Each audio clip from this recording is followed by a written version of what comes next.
Good evening, gents. Hope you're well. This is your Game Week 9 review, brought to you by STP in his new STP United shirt, sponsored by EC Solutions. Sometimes they know gas, most of the time they don't. Let's get cracking with the knacking. So, first of all, we've got Colo FC 4 versus AFC Ragman. This was closely contested. Colo winning with 73 versus 62.25. Colo, Raheem Sterling, 14.5, well played. Looking through, you've got Nicolas Pepe, did alright for Ragman. Apart from that, nothing really to write home about. Colo was favourite going in, Ragman on the decline. So I personally think that if Ragman doesn't pull his socks up, he's going to be at the bottom of the league with Plops next week. So, moving on, we've got the Villains versus Bukkake Jackies. Bukkake Jackies won 182.25 to 90.5 to the Villains.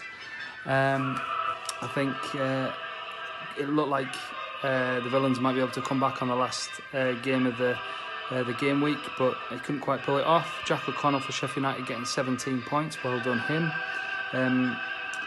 For the Villains, Danny Ings 18, Jimenez 11, my old favourite. But Kyle did alright this week. He scores 100, he's going to beat you. 23.5 for Harvey Barnes, my old player. Kurt Zuma 17.5, 17 for Rashford, which I was surprised about. Pretty decent for Kyle, picking up at the bottom of the league. He's now tied we're both tied, me and him, only 3 points away from third, so good work him. I think looking at the next game, we have the Scranton Stranglers versus Headfunderland FC, battle of the Smelly Mackhams. Headfunderland 122, beating Gabe with 100.25.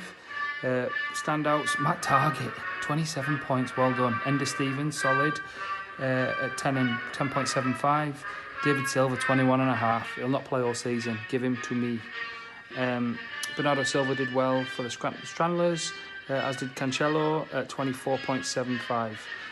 Gabe's side's looking alright now, but Headfunderland massively, him and Jura away at the top of the league. So, whilst it looked like it could go either way, you look at the players left to play, I think it was always Brian's to lose. So well done, Brian. Looking at the next match, we've got Plops versus Jura. Jura at the top of the league with Bry. He won the tie 117.5 to 60 to Plops. Where's your form gone, son? Plops' side, Neil Mapoy, 8.5 points, 13.5 for Edison. That was his highest scoring player. A goalkeeper, change it up. Ashley Westwood with 12. Sorry. Looking at Jura, he did pretty well. Michael Keane with 21 points. James Ward-Prowse with 12.5. Excuse me. 17 for Chris Wood at Burnley. Pretty comprehensive score. So, the main event.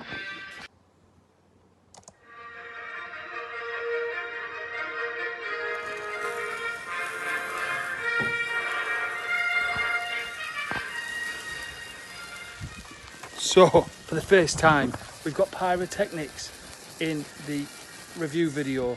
So, as your sparkler and guiding light of the week, STP played 2-pack, I think I can read, 173. STP now the top scoring player of 2019 again.